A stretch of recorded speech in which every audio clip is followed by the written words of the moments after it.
Ready?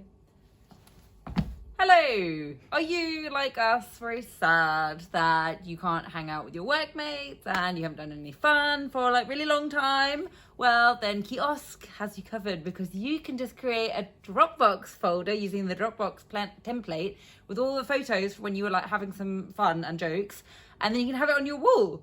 So that's what we did with pictures from a Christmas party a really long time ago, and we just look at it and it makes us happy.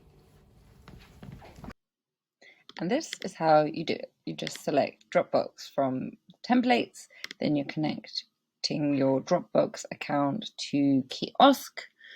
So you basically just sign in, and then Kiosk is gonna create a folder inside Dropbox, and that is just where you drop the photos that you want to display. And then you can choose from having them cascade, or you can have them showing one by one. So here is an example of them cascading, and you can just choose this version to have them shown one by one. Enjoy!